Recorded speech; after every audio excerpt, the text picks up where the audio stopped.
It's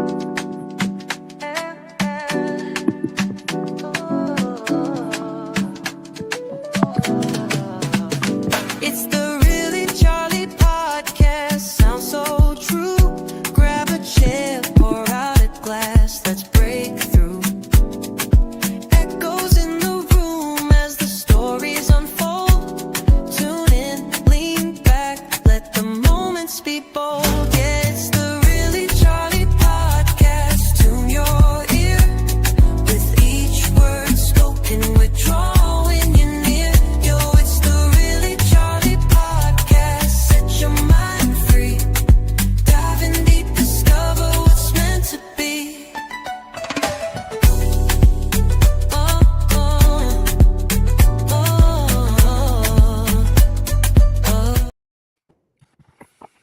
Hey, welcome to the Really Charlie podcast here on YouTube, Facebook, and LinkedIn. Thank you for joining us.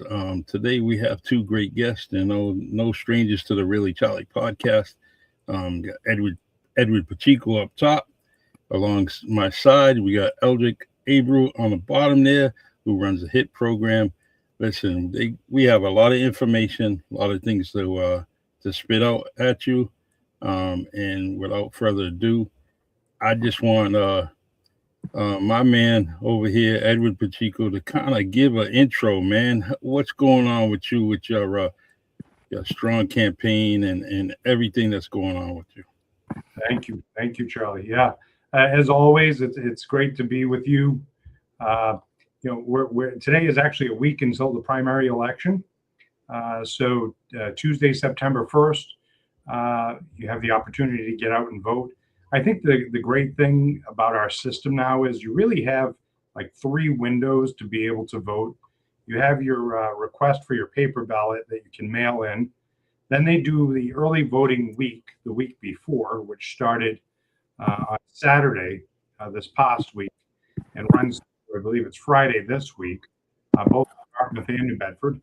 And then we have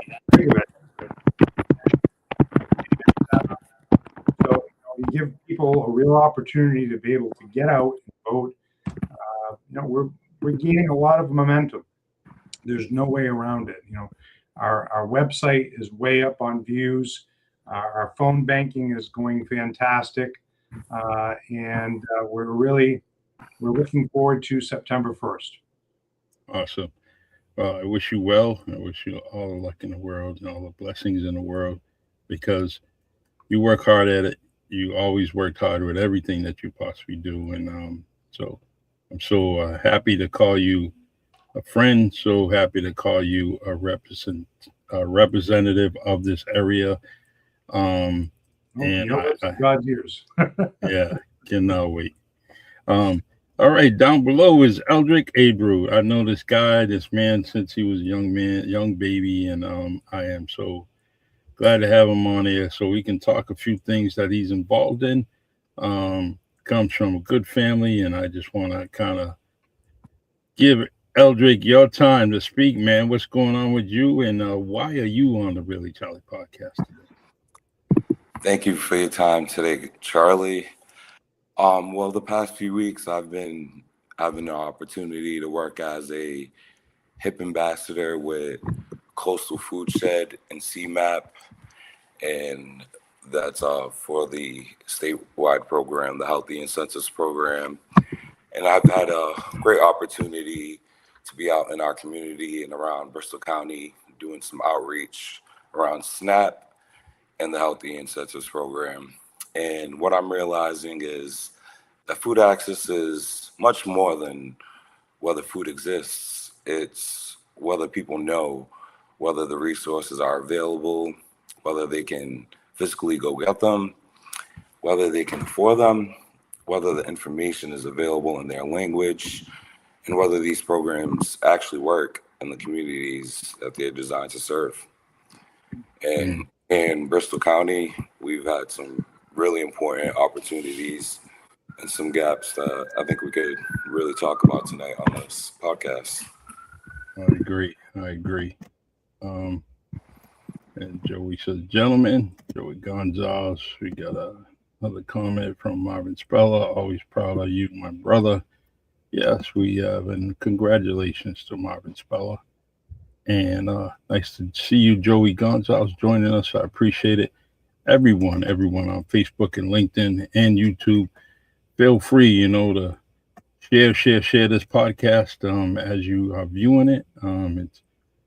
If you share it, that means there's more people viewing the podcast, and I truly appreciate it. So, in fact, all right, I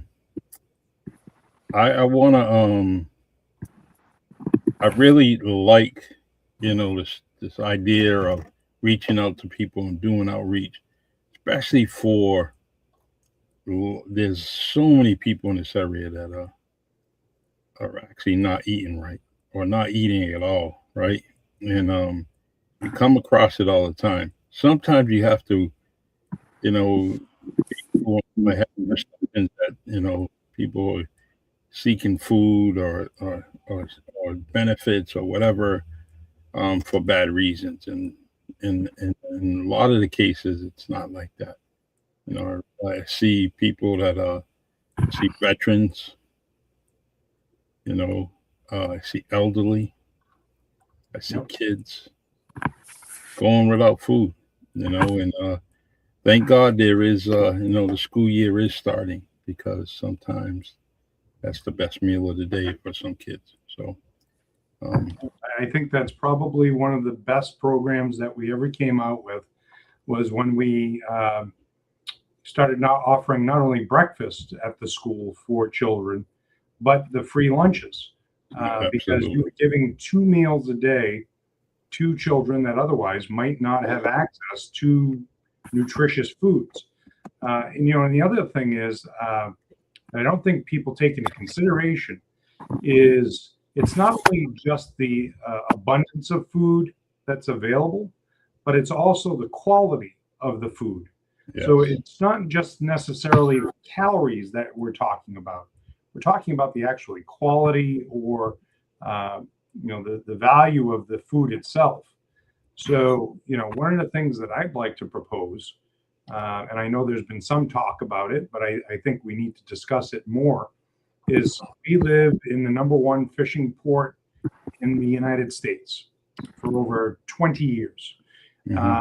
And I think that what we could probably do is offer some incentives, tax credits or reimbursements, help the fishing houses with storage, frozen storage, to be able to bring some of their excess goods, that they may not be able to sell to our food banks, yes. Because it's great food, it's nutritious food, and it's fresh. And if we're talking about caloric intake and protein, what's better than seafood? Especially fish.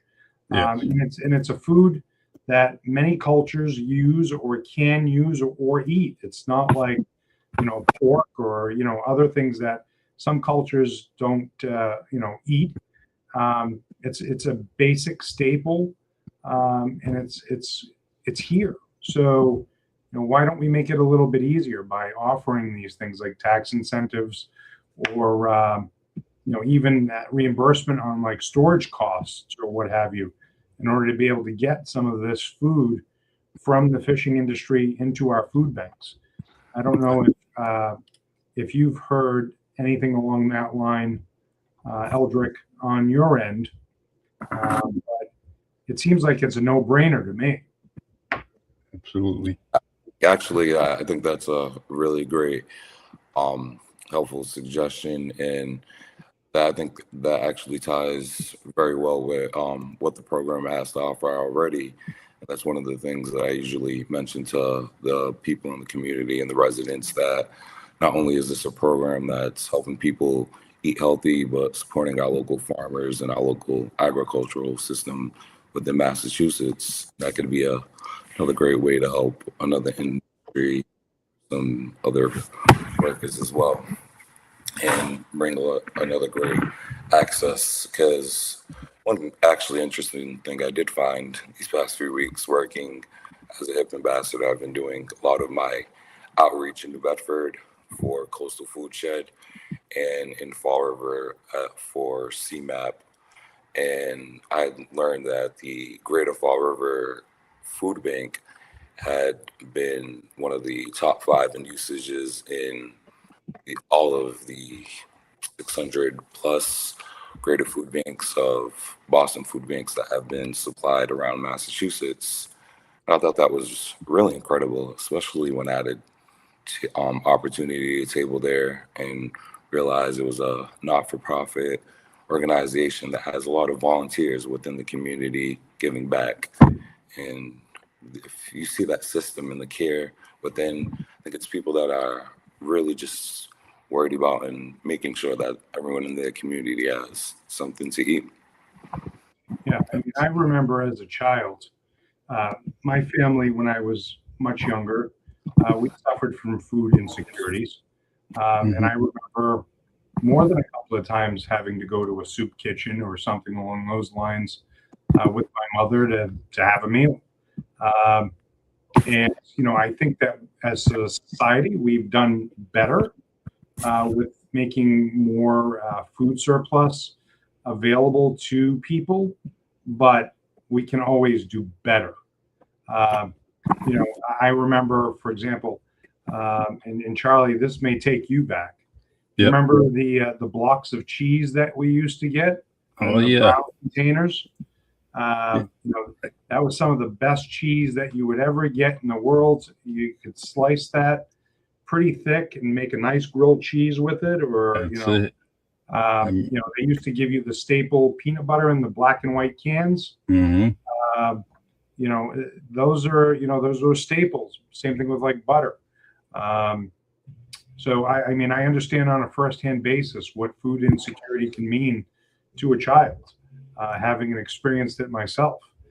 And this was years before they did things like free breakfast or, you know, they did have lunch, but it was, you know, based on your income back then. Now, any student can walk in and have a meal. And I think that's wonderful. We should absolutely continue those kinds of programs. Yeah, especially when I used to.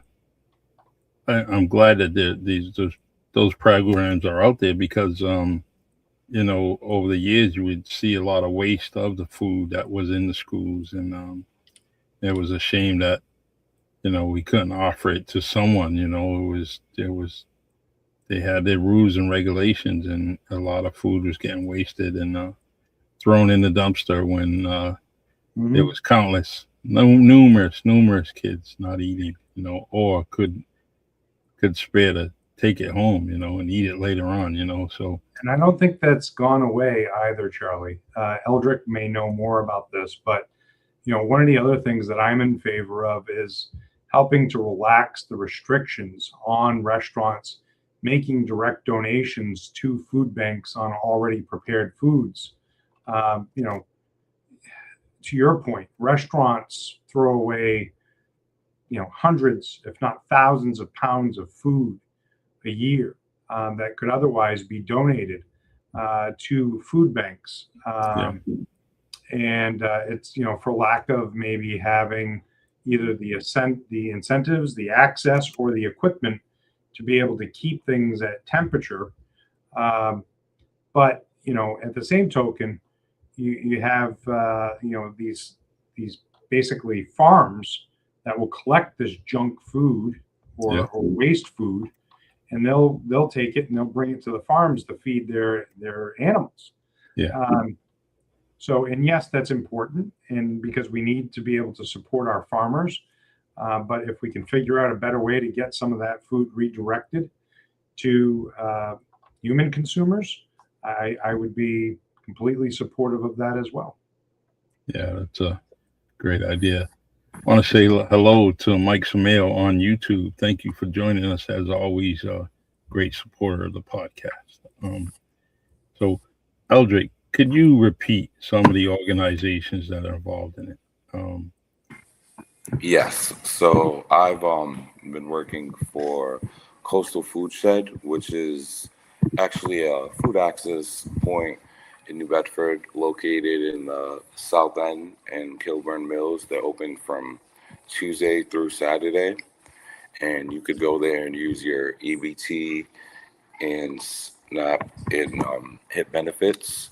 They work with local farms all around the region and have fresh fruit all year round, and it's a great opportunity. And I think that kind of goes into one of my next points, that one of the real things that surprised me though in Bristol County, especially now that I've gotten to work on a larger scale, is that the utilization rate of our HIP is only about 4%. And we have a four, that's actually about a high. We usually average 2 to 3. Yeah. Wow. So we have such a great program that is putting additional power into people's EBT cards, supporting local farmers and encouraging healthier food, but we're still having tremendous amount of opportunity left on the table. And the question, I think, is simply more: do we have HAP or HIP? But why aren't these eligible residents using it? Mm. And that's something that I've definitely had an opportunity to see in my outreach. And actually, the Coastal FoodShed, we had an opportunity to partner with the Department of Health of Massachusetts and working with a community health equity survey that is going on. That goes on every about 3 years. That's completely anonymous, available in 11 different languages, and it's just asking people around the state and in their community to give a little bit of some more information on their living conditions right now, any issues that they would like to address. And it's a great way we could get some data back, as well as some resources and funding back to the community. And a lot of the issues that I had found that are testimonials I was getting for some people that were tied in were transportation, and that would be, at times with some elderly or maybe someone who doesn't have a car. A lot of the times when I did have an opportunity to enlighten somebody about this program, they were mentioning how helpful they thought this could be, especially with a time with prices and inflation continuously going up, and this could really help them food budget. And they've been feeling guilty that they couldn't eat as healthy lately because of these increasing prices, and felt relieved to know that they had a progress. But another big issue I think I've been seeing is a language barrier. Yep. That is something I'm definitely thankful and blessed that I've had an opportunity to learn Cape Verdean Creole, Portuguese, and Spanish. And sometimes I can tell that there's a little bit of a break in the trust and communication within the community, because when I'm starting to open up with somebody and I'm like, oh, do you have EBT or food stamps? And it seems like they just don't want to, give any information, or can understand why, especially some different. In today's society, we're great at stigmatizing anyone that doesn't look like everyone, right? Yeah. So and the next thing you know, it turns into a societal witch hunt, because they may speak with an accent, or maybe their skin is a different color. Well, they must not belong here. And so we stigmatize and demonize, when in fact they may have lived here for 20 years. So let me ask you this, Eldric. Because you mentioned it was 4% that is being used right now. If there was a magic wand that could be used, what would be one thing that you think that could be added to the program that could help increase its access in terms of the number of people that would jump in terms of being able to use the program? And that's one thing that I've been working alongside with a lot of different statewide coalitions that have been mentioning. They've been reaching out to different legislators and the governor, and hoping that they could possibly get some access fund and we could get some more workers within the DTA office, and that the lack of workers within the DTA office is an issue with not only with some of these people getting involved with their SNAP cases, but getting this information out as well. That a lot of the people that I'm speaking to that are eligible, that may have SNAP, are just uninformed and unaware that they also are receiving this HIP benefit. And actually, I had an opportunity last week to hold a focus group with a larger DTA group, HIP vendors and some local residents. And I think that was one of the few questions that had came up residually with some of the residents. They were just mentioning that, I know there's a bit of a short staff, but we're still getting emails about our benefits and information. How come we haven't gotten more information about this HIP program or how we can use it and where we can use these benefits? And I think the enlightening part to it, that a lot of people are just kind of brings the idea that what I've been learning, that eligibility doesn't automatically equal access.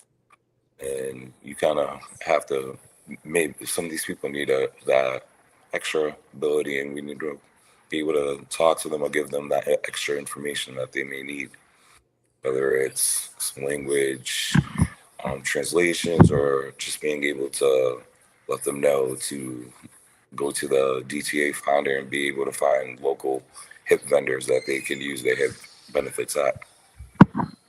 Eldric, the one thing I want you to reach out is to the school department and the wraparound services to kind of collaborate with a lot of things that they're doing, because they're actually doing the outreach and getting people in the schools to come back in the school after hours and get involved with some other things like the McKinney Ventu, all those different programs.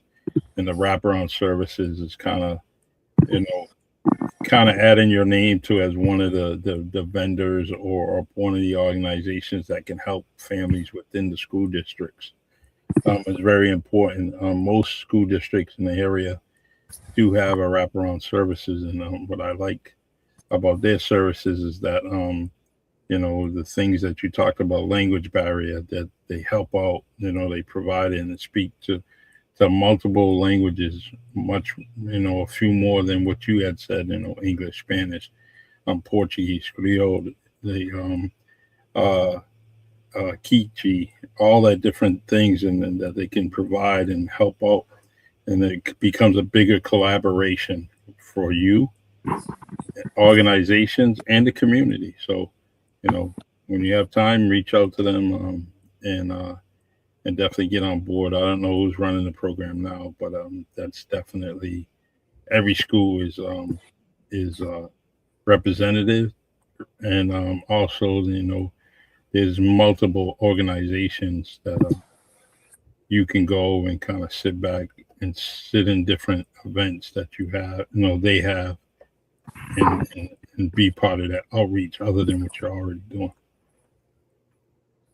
And no, thank you very much. I appreciate that. I'll note that we do actually Coastal FoodShed have a collaboration coming up in October with the one of our local elementary schools to have a HIP educational day, as well as some HIP distribution for some of the families, and we'll be trying to collaborate with more local community and school systems as well. Feel free, anything that you're that you have out there, and you want to, me to throw something up on any of them podcasts that I'm on, let me know. It could be a flyer, just send it to me, and then I can just post it, just like right now. Hey, it's community connection. This event's going on, so on and so forth. Boom. And it don't cost you anything. It's on this podcast. my audience is my audience, whether it's 500 people viewing today or whether it's 100 people. It reaches people that, that are very, that need the information that you're giving.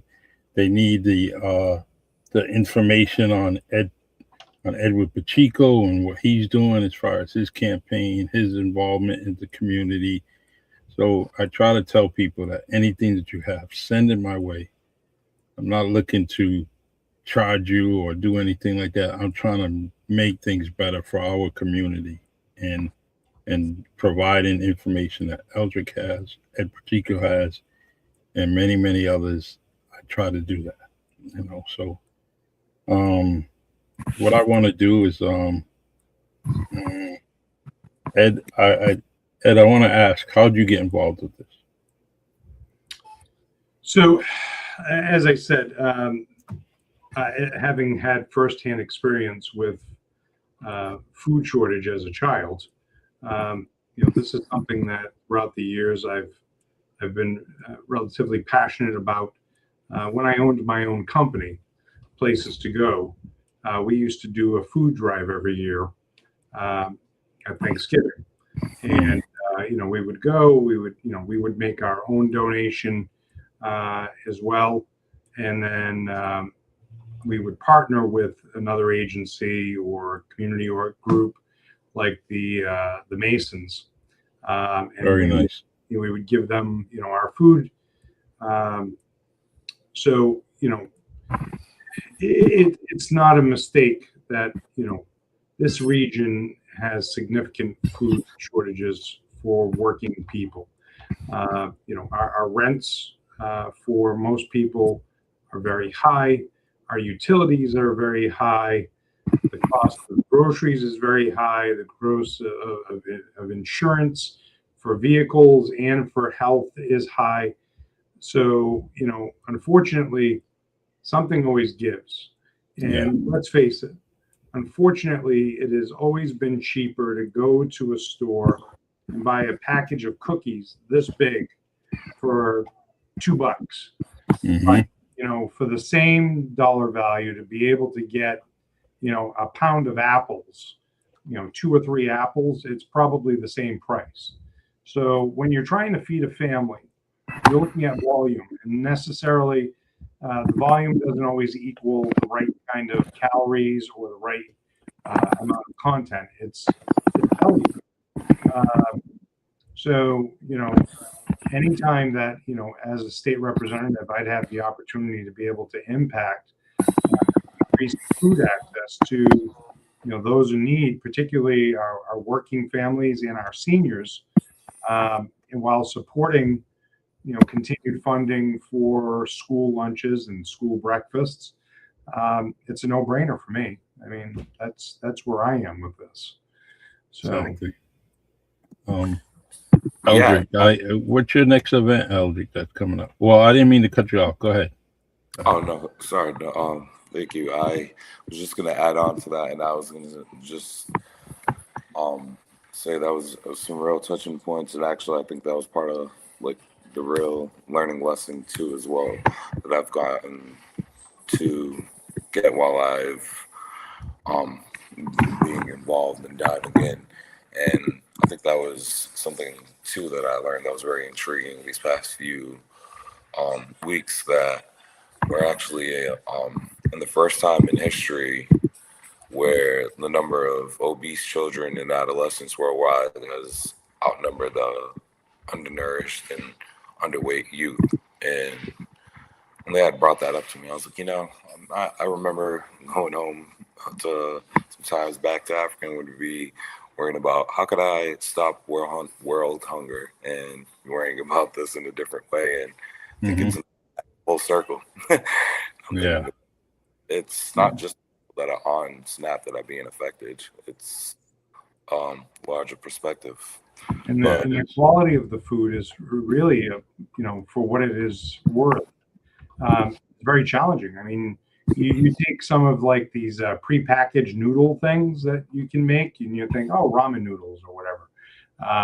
And you're like, oh, you can get 10 packs for $1. It's a steal, and it fills the stomach, and it tastes okay. And And in small portions or moderation, sure, it can be a filler.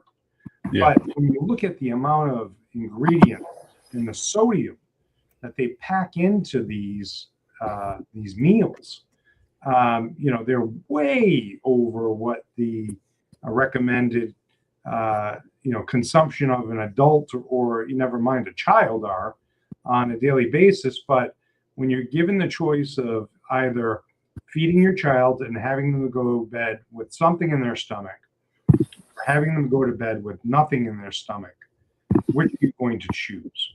Yeah. Are you going to make that box of mac and cheese that has 600 milligrams of sodium in it, or are you going to not make it? Those are really the life choices that we're forcing a lot of working families into, because fresh produce, unless it's locally sourced, it can be somewhat cost prohibitive. And protein, red meat is very expensive.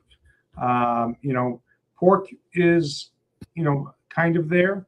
And then you look at chicken. Chicken is always chicken. I mean, it's still gone up, but then you're looking at alternatives like tuna, can, or that's why I say we have such a wonderful booming industry here with seafood, and I'm sure there's a way if better minds put their minds together that we could introduce more fresh seafood that perhaps isn't restaurant quality, but it's still good food that we could get to our markets and our food bases at a more reasonable cost, so that the fishing industry is being very community oriented.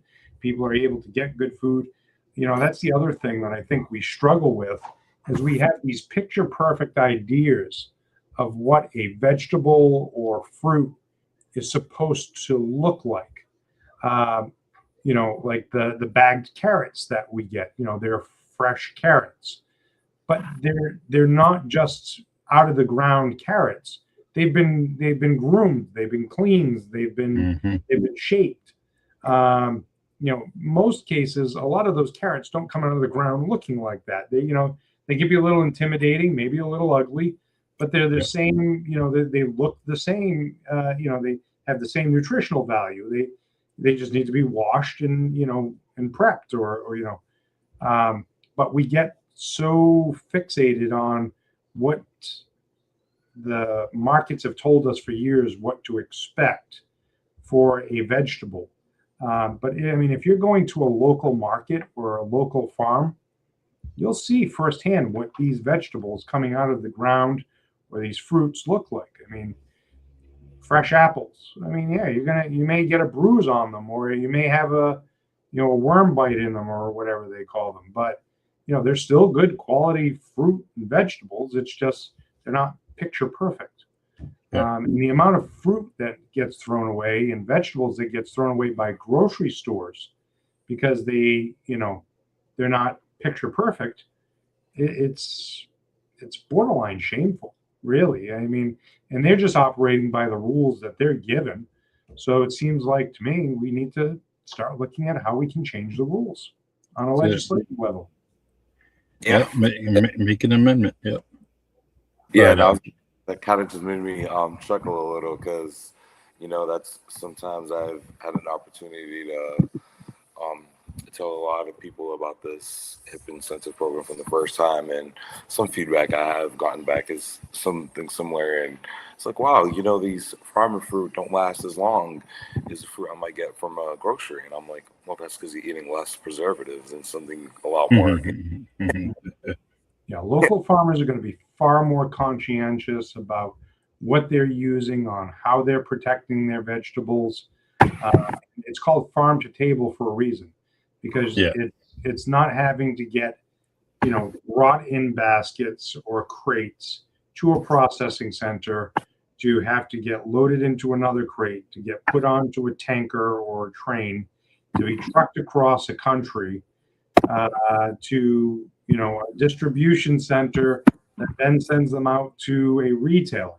No, we're talking about this was in the ground yesterday in Dartmouth or Westport or Acushnet, and today it's sitting on a plate, probably in someone's kitchen.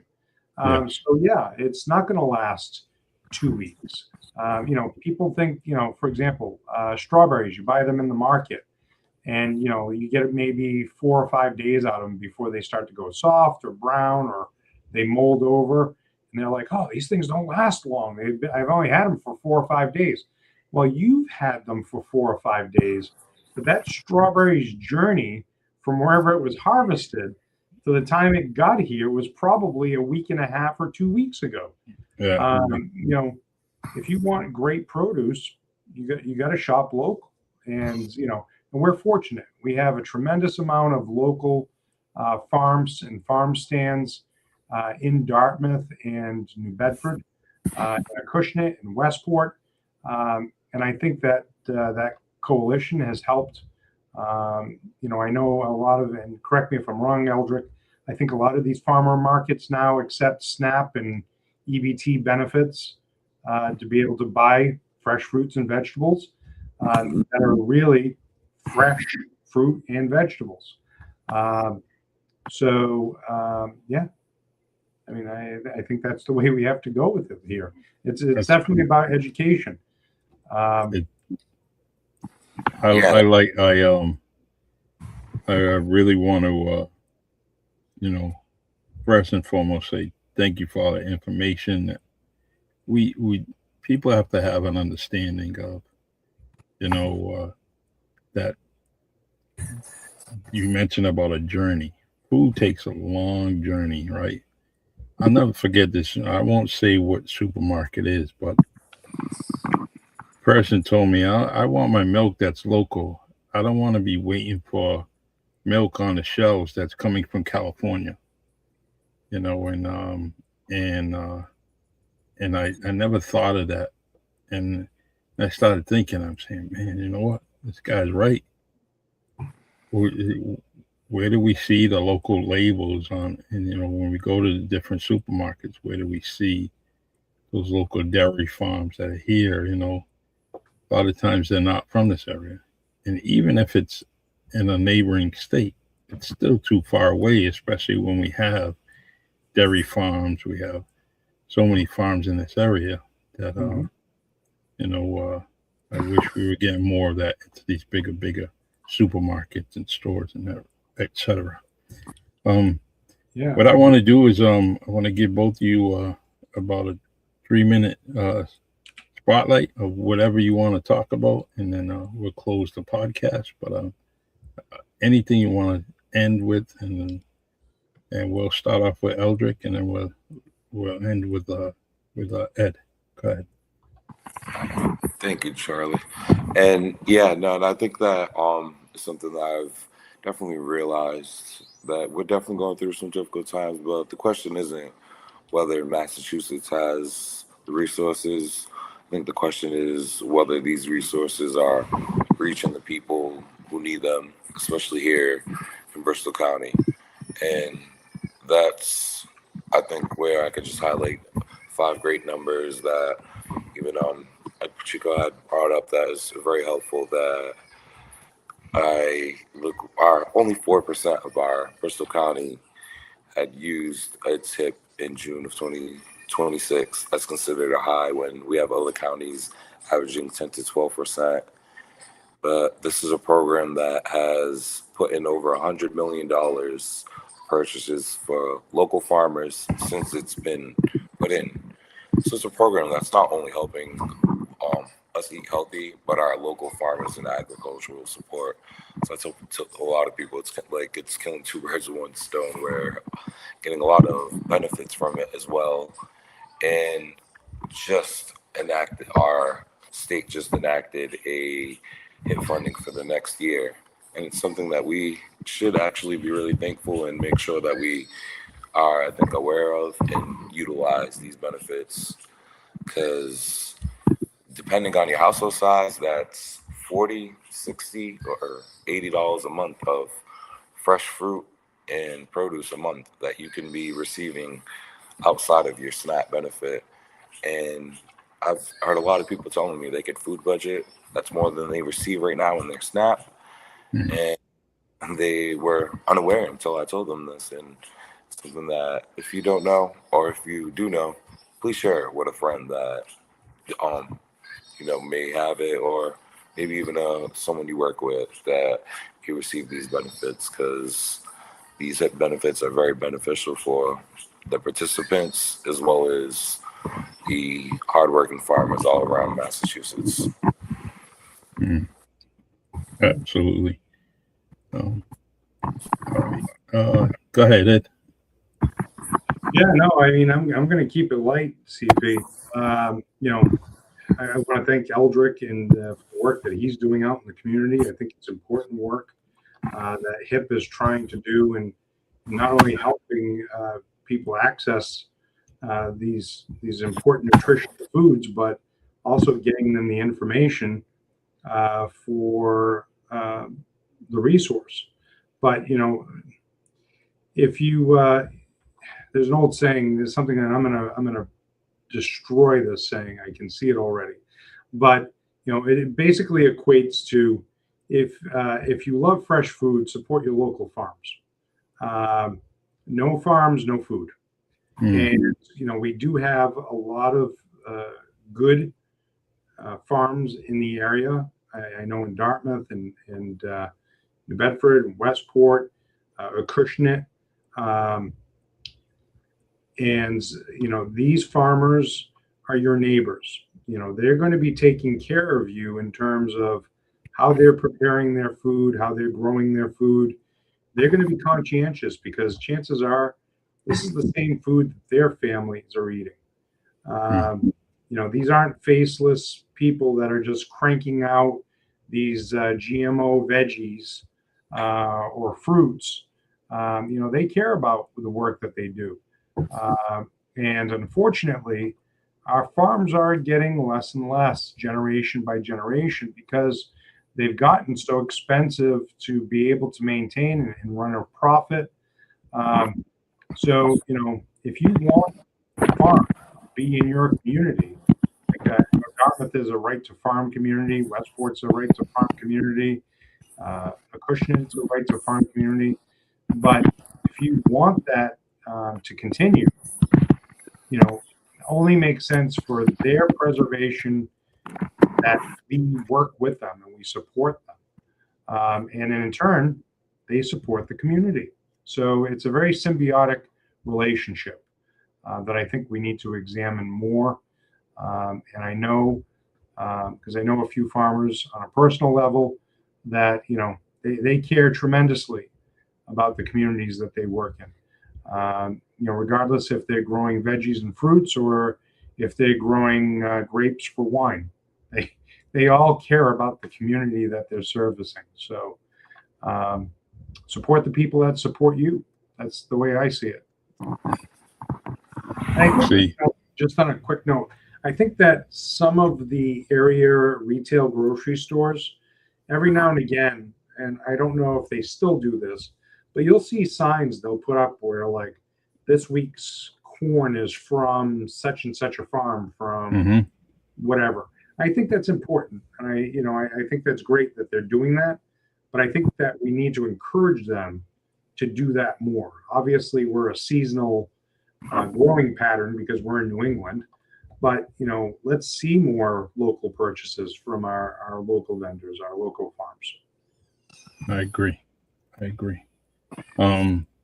And that goes from everything you see on the table, in your refrigerator, in the freezer. You have an opportunity to go to these local farms, and whether it's fresh farm eggs, there's just so many things that are out there in this area.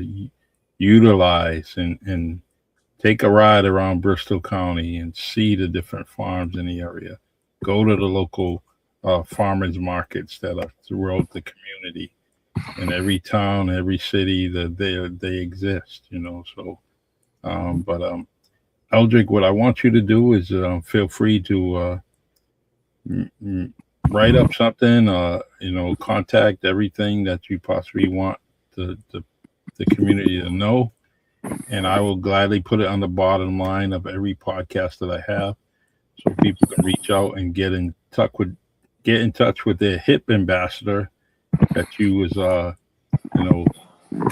you were given that title, and I know you're working hard at it, and I know that you have the community's best interest. So keep working hard. But I also want to kind of give you another invitation to give me that information so I can put it on the bottom line on Tuesday and Wednesday's podcast. And now it looks like I'll be doing more podcasts on other days, because I just getting a lot of people wanting to come on the Really Charlie podcast. So so feel free to give me that info. Just one thing, and this is the biggest one. Folks, get out and vote. Yes. You're in a great time period right now where there's early voting happening at the main library downtown or at Dartmouth Town Hall. Most communities, all communities in Massachusetts, have early voting the week before election. So if you're in Massachusetts right now, you're in that window. Check with your local community to see where you're able to early vote. And then obviously the state primary is next Tuesday, a week from today, September 1st. But man, if there's ever a reason to get out and have your voice heard, I don't know if the past 2 years is enough to excite people or to infuriate people, but this is your opportunity. Take 10 minutes and get out and vote. Absolutely. The Eldric, I got that information. I'm gonna create something right now. Get out and vote. I highly recommend that you cast your vote for Edward Pacheco, because this man is amazing, and I can't help but endorse such a worthy candidate. And without even knowing or anything that he could tell me almost anything. Hey, I'm going to do this. I'm going to do that. And I have the utmost confidence that this man will get it done for the best interest of the community and not the best interest of himself. So go ahead and cast your vote for a man that's well deserved. I second that as well. Your voice is your power. I tell people all the time. And I'll be out there in the community as well, promoting it. And at Pacheco for the people. It's been a great opportunity to. Thank you. Thank you both. Yeah, he's well deserved, and can't wait to this election to start, and I can't wait until it's over, so we will have a great representation of a politician that's also a family man, community man. He'll do anything that he possibly can to just help you. That's so important. How many times we speak to local people or local people with titles, and they say, I don't have time today, and that's not Ed Pacheco. The man will find time to help you out in a lot of ways. So, I just want to let the community know that this is the man you should be voting for. And, hey, we've been friends for a long time. And as a media outlet, guess what? We're supposed to give everybody a lot of opportunities, fair opportunities, right? But I know this man, and I don't need anything else from anybody else to tell me to vote any differently for him or endorse him any differently. This man has been part of my life for a very long time. And Eldric, you keep up the good work. Please, anyone out there you want to get in touch with Eldric, use that email address, that organization website there. Get in touch with him. You want a one-on-one with him so he can talk to you, and so you can find out more about the HIP program. There it is. I'm going to leave it on the screen. And guys, I'm going to do some clips. I'll produce some more clips that you guys can use in different sound bites, through your programs or through your campaign. So I'll post it on Facebook soon. Great. Thanks so much. All right. All right, everyone. Yes. You guys have a good night. Thank you. Thank you, CP. Take All care. right. Well, thank you. You take care. All right, everyone. This is the Really Charlie podcast. We're back in action on Tuesdays, 8 p.m. Trying to get this podcast going. Have a lot of people coming, sending me messages, wanting to get on the podcast, and so that's going to happen. I have a few organizations. I have some talented people in the community. So we're going to pick it up, and we're going to go into the fall, and salute don't want to say goodbye to the summer because everyone loves summertime, and get into this fall season and give you some entertainment, give you a resource to get things out there like Eldric did, like Ed Pacheco did. They reach out to me, they're on the podcast, you on Facebook, LinkedIn, and YouTube. I appreciate you. I appreciate you taking the time to listen. And I hope that my guests are meaningful and resourceful for you. And if you have anybody in mind, just give me a message on Facebook or, send me an email, reallycharliepodcast@gmail.com. And, I'll gladly get in touch with your people to get them on the podcast. All right, everyone. Thank you. And I'm going to leave you with my outro song. And I appreciate you. I will see you tomorrow night on Sometimes You Have to Lose Yourself podcast. I will be on just giving some information, passing on some information. And then I also will be on Thursday with former city councilor Ramona Silva. And she has some information, some voting information that she wants to pass on. So I cannot wait to have her on here. So stay tuned. I'll be on for the next 2 days. And I appreciate you all. And this is from the podcaster that loves you. Have a great, great night. Take care.